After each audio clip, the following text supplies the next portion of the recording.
Next है torque acting on current carrying coil in a uniform magnetic field.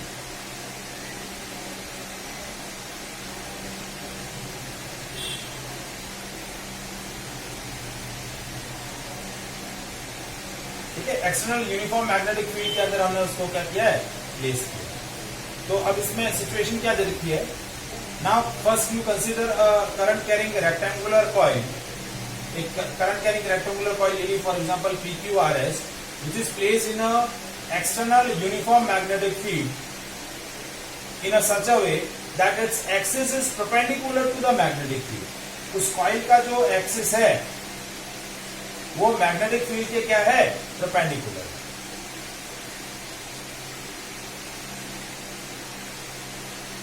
मतलब magnetic field और जो coil का नॉर्मल है, मैग्नेटिक फील्ड और कॉइल का जो नॉर्मल है, जैसे जैसे ये आपकी एक रेक्टेंगुलर कॉइल है इस तरीके से, तो ये इसका एक्सिस और इसका नॉर्मल कैसे होगा, ऐसे, ये नॉर्मल बाहर की तरफ। नॉर्मल मतलब जो एक्सिस के परपेंडिकुलर जो एक्सिस होगा ये नॉर्मल बोला जाता है, इस तरीके से। तो हमने इस तरीके से रखा है कि कॉइल का जो नॉर्मल है वो मैग्नेटिक फील्ड के साथ थीटा एंगल बना है। कॉइल का जो नॉर्मल है, प्लेन रेक्टेंगुलर कॉइल का जो नॉर्मल है वो कॉइल के साथ मैग्नेटिक फील्ड के साथ हमने थीटा एंगल बनाया, मतलब कॉइल को थोड़ा सा इंक्लाइन रखा है।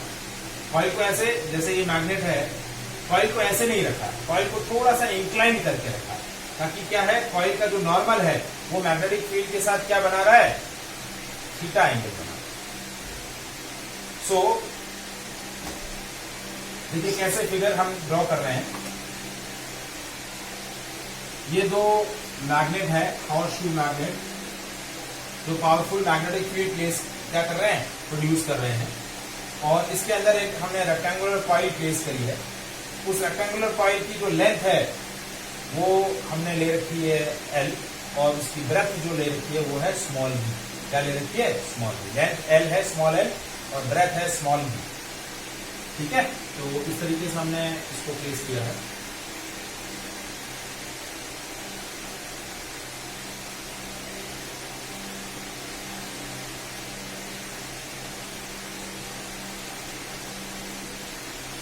इस तरीके से हमने कॉइल को प्लेस किया कि ये P, ये Q, ये R, ये S। PQ, लेंथ PQ और RS मैग्नेटिक फील्ड के साथ क्या है, परपेंडिकुलर है।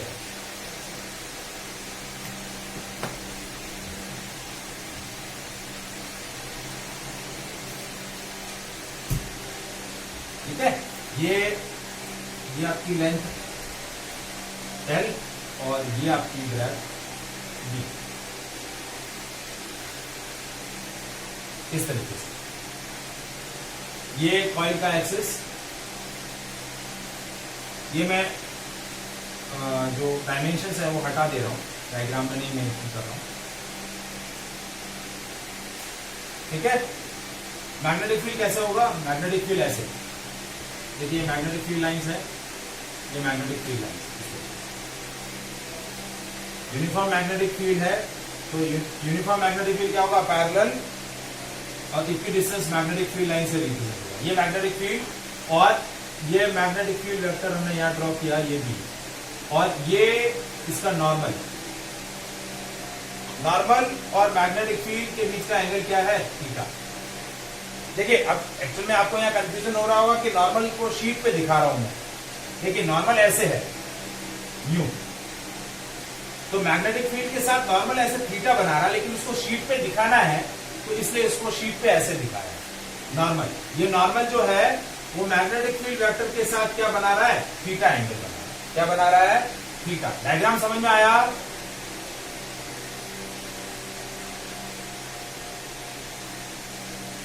ठीक है, और इसके अंदर जो करंट फ्लो कर रही है वो करंट किस तरीके से फ्लो कर रही है क्लॉकवाइज डायरेक्शन में। मैग्नीट्यूड ऑफ करंट जो है वो आई दे रखा है। क्या दे रखा है? आई। तो अब देखिए किस अकॉर्डिंग मैं जो डायमेंशन है वो ले रहा हूं। कंसिडर रेक्टेंगुलर कॉइल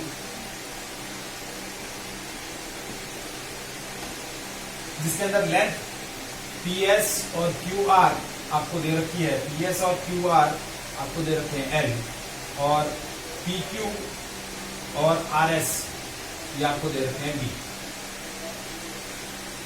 करंट जो है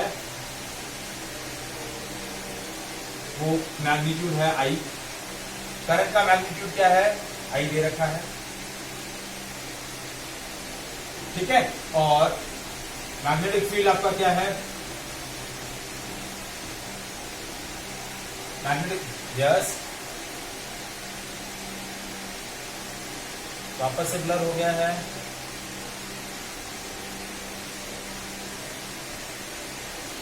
तो डिस्कनेक्ट करके वापस कनेक्ट करूं।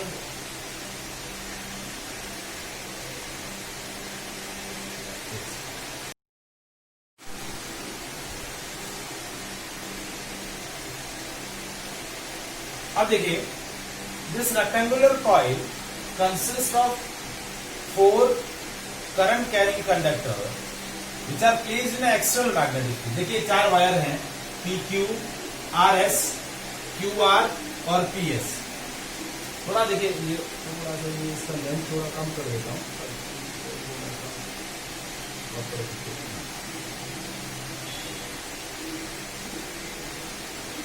ये 4 वायर हैं जो एक्सटर्नल मैग्नेटिक फील्ड में प्लेस किए हैं।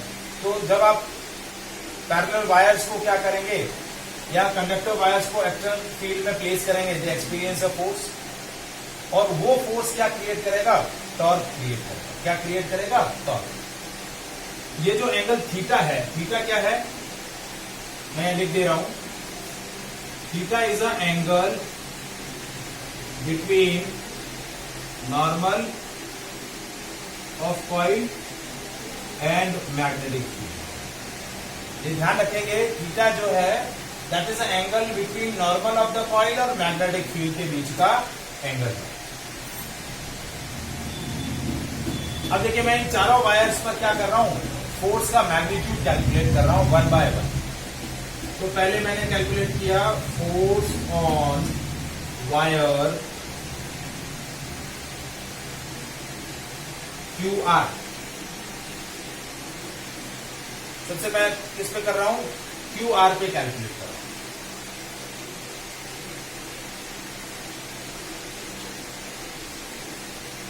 ठीक है, तो ये ले लिया मैंने F1। F1 की वैल्यू क्या हुई देखिए,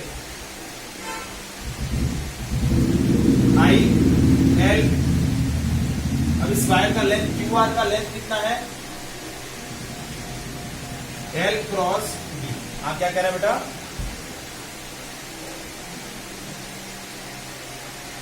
क्या कह रहे हैं बेटा? आवाज आ रहा है?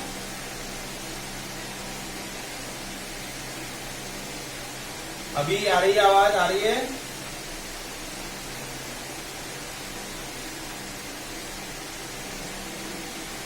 नहीं आ रही है? क्या करें, आर्टिकल इनकम्प्लीट रखें? आधा हो गया है, 10 मिनट में हो जाएगा, ज्यादा टाइम नहीं लगेगा। इन चारों वायर्स पर फोर्स निकालना है। सबसे पहले force on wire QR। QR का देखिए, QR के अंदर करंट फ्लो कर रही है I, इसका लेंथ है L, और मैग्नेटिक फील्ड है B। मैग्नेटिक फील्ड क्या है? Capital B। तो देखिए F हो गया I। अब लेंथ और मैग्नेटिक फील्ड, ये देखिए ये लेंथ है, लेंथ और मैग्नेटिक फील्ड के बीच का एंगल, लेंथ और मैग्नेटिक फील्ड जो है वो इंक्लाइन है। क्या है? इंक्लाइन। और एंगल कितना है? थीटा। तो ILB sin थीटा। क्योंकि देखिए ये जो मैग्नेटिक फील्ड के साथ ये क्या बना रहा है? ये इंक्लाइन है। मैग्नेटिक फील्ड के साथ कितना एंगल बना रहा है? थीटा।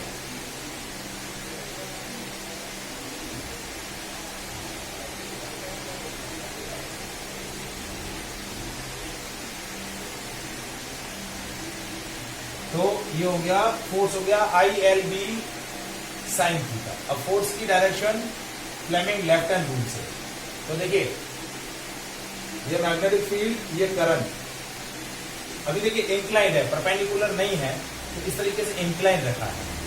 तो देखिए ये मैग्नेटिक फील्ड, ये करंट, हम कैसे आ रहा है, ऊपर की डायरेक्शन। तो F1 कैसे आया, देखिए ये F1, ये F1, ये B इस डायरेक्शन में, फोर्स इस डायरेक्शन में, लेंथ इंक्लाइन, तो ये हो गया अपवर्ड। फोर्स कैसे हो गया, अपवर्ड डायरेक्शन F1। अब मैं PS के अंदर क्या निकाल रहा हूं, magnitude, force on wire PS।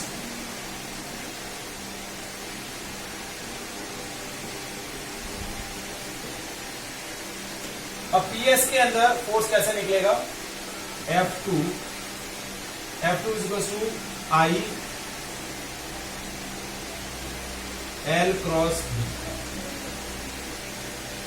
इसकी लेंथ भी L है, मैग्नेटिक फील्ड B है, तो फोर्स कितना हुआ, ILB साइन थीटा, क्योंकि ये भी लेंथ जो है वो मैग्नेटिक फील्ड के साथ क्या है, थीटा एंगल पर इंक्लाइंड है।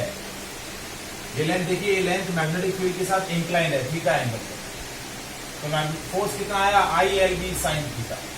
अब देखिए करंट कैसे हो जाएगा, देखिए फोर्स की डायरेक्शन कैसे हो जाएगी, करंट इसमें ऐसे थी तो फोर्स ऊपर आ रहा था, इसमें करंट अपोजिट हो गई है, तो फोर्स की डायरेक्शन क्या होगी, नीचे की तरफ। तो फोर्स कैसा आया, डाउनवर्ड।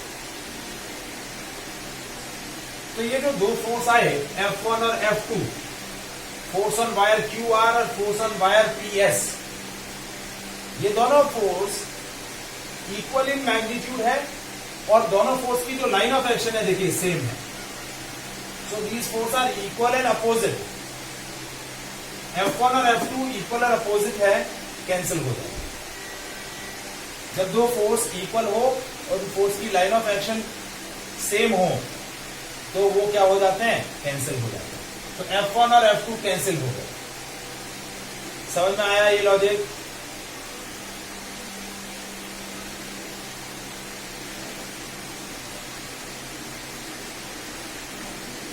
तो पॉइंट समझ में आया बेटा? वंदन, मान्या, देखिए ये दोनों फोर्सेस इक्वल थे और मैग्नीट्यूड इक्वल और लाइन ऑफ एक्शन सेम, तो कैंसिल हो जाएंगे, ये कोई भी कपल क्रिएट नहीं करेंगे। अब मैं कैलकुलेट कर रहा हूं force on wire PS and force on wire RS। अब इनके मैग्नीट्यूड देखिए और उनकी डायरेक्शन देखिए। Now force on wire PS, ये F2 cancel, F1 F2 cancel हो जाएगा, ये कैंसिल कर देंगे। अब फोर्स ऑन वायर PS, ये मैंने ले लिया F3। वायर PS के अंदर करंट आई है। अब इसका लेंथ क्या है, इसका स्मॉल b, इसका लेंथ क्या है, स्मॉल b, ब्रेथ होगी लेंथ इनटू b। अब देखिए ये लेंथ है और ये मैग्नेटिक फील्ड है, एंगल कितना दिख रहा है इसका, 90 डिग्री, कितना है, 90। तो ये हो जाएगा I small b capital B। ये फोर्स का मैग्नीट्यूड आ गया F3 का। अब फोर्स की डायरेक्शन, फोर्स की डायरेक्शन कैसे आएगी, देखिए ये आपका मैग्नेटिक फील्ड, करंट ऊपर की डायरेक्शन में, ये करंट ऊपर ले लिया, कैसे लिया, ऊपर, मैग्नेटिक फील्ड ऐसे, करंट ऊपर, फोर्स कैसे आ रहा है, perpendicular to the plane inward, अंदर की तरफ आ रहा है, कैसे आ रहा है, ये डाउनवर्ड नहीं होगा। ये डाउनवर्ड क्यों नहीं लिया, क्योंकि लेंथ और मैग्नेटिक फील्ड परपेंडिकुलर है, तो ये आपका मैग्नेटिक फील्ड ऐसे आ गया, ये 4 फिंगर मैग्नेटिक फील्ड बता रहा है, करंट ऊपर की डायरेक्शन, ये करंट, ये मैग्नेटिक फील्ड, थंब अंदर की तरफ है, तो फील्ड क्या होगा, परपेंडिकुलर टू प्लेन इनवर्ड। तो इसको मैंने किस तरीके से दिखाया, इस तरीके से, ये F2 perpendicular to the plane inward, अब force on wire R S, F4 that is I small b into capital B। तो इस वायर की लेंथ भी स्मॉल b है और मैग्नेटिक फील्ड कैपिटल B है, तो F4 का मैग्नीट्यूड क्या हो जाएगा, I small b capital B, क्योंकि यहां पर भी लेंथ और मैग्नेटिक फील्ड 90 डिग्री बना रहे हैं। अब देखिए इसमें करंट अपवर्ड था, इसमें करंट डाउनवर्ड है, तो फोर्स इसमें उल्टा हो जाएगा, perpendicular to the plane outward. ये F4 क्या हो जाएगा, perpendicular to the plane outward.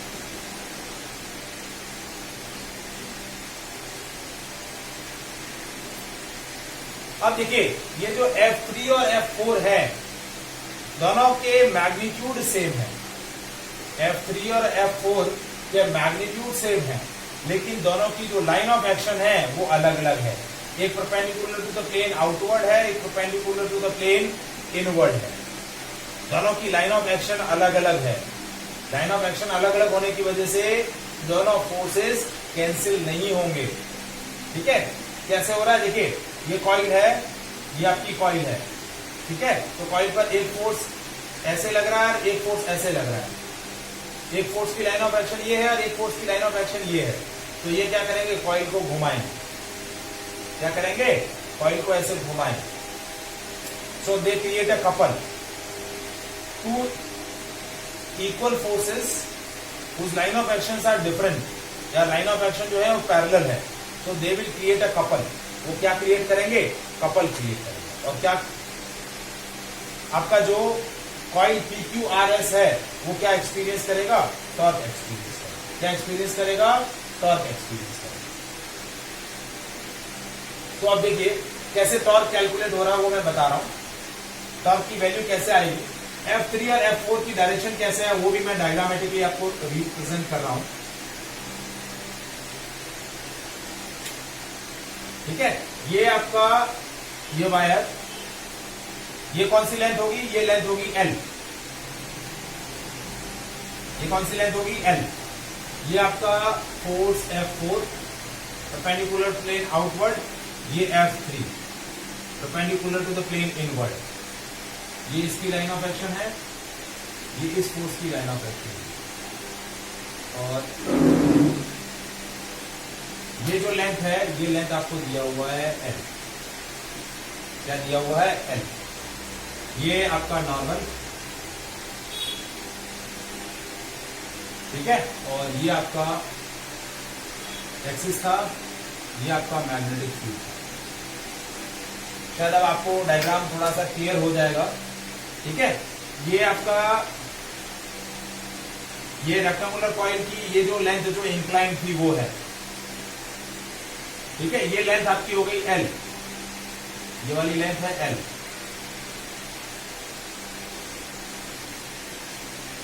ठीक है, ये इस फोर्स की लाइन ऑफ एक्शन है F3, ये F4। ये मैग्नेटिक फील्ड और ये नॉर्मल।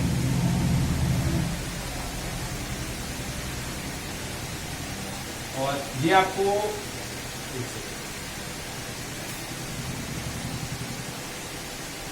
ये आपका एंगल थीटा है। नॉर्मल के साथ ये क्या बना रहा है, थीटा एंगल बना रहा है।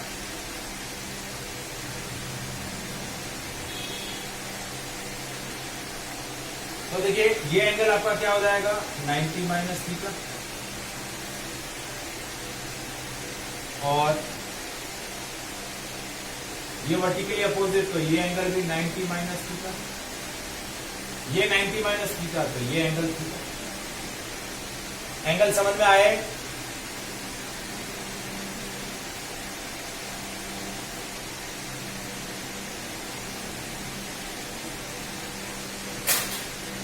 ये समझ में आया आपको बेटा।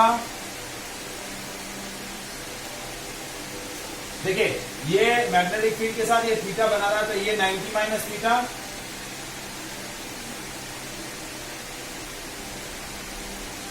ठीक है, ये वर्टिकली अपोजिट, तो ये 90 माइनस थीटा, तो ये एंगल हो गया थीटा। ठीक है, अब देखिए ये मैंने इसको इससे ज्वाइन कर दिया। मुझे एक्चुअली क्या चाहिए, दोनों फोर्सेस की जो लाइन ऑफ एक्शन है उससे परपेंडिकुलर डिस्टेंस, मुझे ये वैल्यू चाहिए। क्योंकि टॉर्क क्या होता है, टॉर्क होता है force into perpendicular distance between the line of action of couple. दो जो पैरेलल लाइन फोर्सेज है उनकी लाइन ऑफ एक्शन के बीच की परपेंडिकुलर डिस्टेंस। ये एल है। देखिए अभी ये राइट एंगल ट्राइंगल दिख रहा होगा, ये आपको हाइपोटेन्यूज दिया हुआ है। हाइपोटेन्यूज कितना है, एल। ये थीटा, तो ये आपका हो गया थीटा के सामने वाली ये परपेंडिकुलर, ये हाइपोटेन्यूज। तो परपेंडिकुलर और हाइपोटेन्यूज के अंदर रिलेशन होता है साइन थीटा। साइन थीटा होता है परपेंडिकुलर अपॉन हाइपोटेन्यूज। तो परपेंडिकुलर हो गया हाइपोटेन्यूज साइन थीटा, तो परपेंडिकुलर हो गया एल साइन थीटा। तो ये जो परपेंडिकुलर डिस्टेंस है ये आपकी आ गई एल साइन थीटा। कितनी आ गई, एल साइन थीटा। देखिए ये थीटा हुआ, ये आ गया L sine theta. That is the perpendicular distance between two parallel forces. जो दो पैरेलल लाइन ऑफ फोर्स हैं उनके बीच की परपेंडिकुलर डिस्टेंस आ गई। फोर्स की वैल्यू है I small b capital b, perpendicular distance है एल साइन थीटा। ये टाउ हो गया, टाउ हो गया I l into b into capital b sine theta. L into b, length into breadth, that is area of coil, area of rectangular coil. तो torque हो गया I a b sine theta. क्या हो गया, I a b sine theta. यदि इस coil के अंदर n नंबर ऑफ टर्न्स होते तो टॉर्क हो जाता n I a b sine theta. ये टॉर्क का मैग्नीट्यूड आ गया, n I a b sine theta. That is a torque experience by rectangular coil, n I a b sine theta. अब देखिए इसके अंदर जो एन आई ए है, एन आई ए क्या बोला जाता है, magnetic moment, m capital m, इसको हम बोलते हैं मैग्नेटिक मोमेंट। और इसकी वैल्यू होती है एन आई ए। क्या होती है, एन आई ए। तो टॉर्क का फॉर्मूला क्या बन जाएगा, टॉर्क का फॉर्मूला हो गया अब आपका, ये डायग्राम इरेज कर लूं मैं।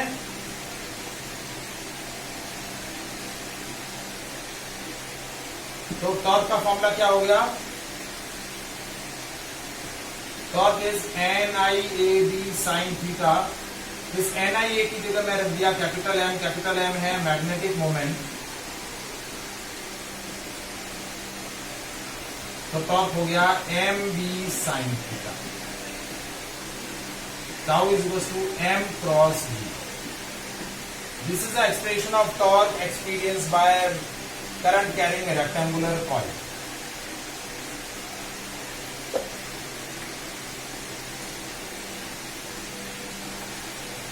Is it clear?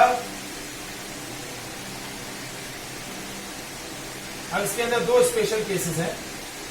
If theta is 0 degree, theta is 0 degree मतलब थीटा किसके बीच का एंगल है, नॉर्मल ऑफ द कॉइल और मैग्नेटिक फील्ड के बीच का। यानी नॉर्मल ऑफ द कॉइल और मैग्नेटिक फील्ड पैरेलल है, यानी जो रेक्टेंगुलर कॉइल का जो प्लेन है वो मैग्नेटिक फील्ड के क्या है, परपेंडिकुलर। क्योंकि नॉर्मल और प्लेन एक दूसरे के परपेंडिकुलर। जैसे ये रेक्टेंगुलर कॉइल है, इसका प्लेन ये हुआ, नॉर्मल ऐसे। अब वो बोला कि नॉर्मल ऐसे हो गया है, नॉर्मल ऐसे है, नॉर्मल इस कॉइल का नॉर्मल ऐसे है, तो कॉइल कैसे हो जाएगी, कॉइल बाहर की तरफ, कभी नॉर्मल ऐसे होगा। तो यदि थीटा 0 है मतलब loop, plane of loop perpendicular to coil, sorry perpendicular to magnetic field. तो टॉर्क आपका क्या हो जाएगा इस केस के अंदर, टॉर्क हो जाएगा 0। यदि आपका कॉइल का जो प्लेन है वो मैग्नेटिक फील्ड के परपेंडिकुलर है तो वो कोई भी टॉर्क एक्सपीरियंस नहीं करेगा। और सेकंड है थीटा 90 डिग्री, यानी plane of loop parallel to magnetic field. यानी नॉर्मल ऐसे है, कॉइल ऐसे रखी हुई है, कॉइल ऐसे है और नॉर्मल ऐसे की तरफ बाहर की तरफ है, नॉर्मल ऐसे बाहर की तरफ और मैग्नेटिक फील्ड ऐसे, थीटा 90 डिग्री। तो आपका टॉर्क क्या होगा, टॉर्क आपका मैक्सिमम हो जाएगा, टॉर्क की वैल्यू हो जाएगी m इंटू टी। टॉर्क की वैल्यू क्या हो जाएगी, m इंटू टी। ये हमेशा ध्यान रखोगे, theta is angle between normal of the coil and magnetic field, तब आपका फॉर्मूला बनेगा mv sin थीटा। ध्यान रखना है ये, क्योंकि नॉर्मल ऑफ द कॉइल और loop plane of the coil एक दूसरे के परपेंडिकुलर होते हैं। क्या होते हैं, एक दूसरे के परपेंडिकुलर।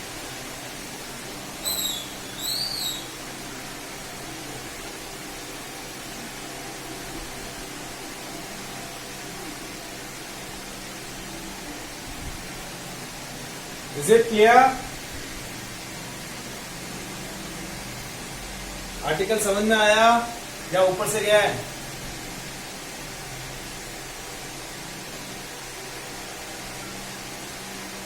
वंदन, मान्या,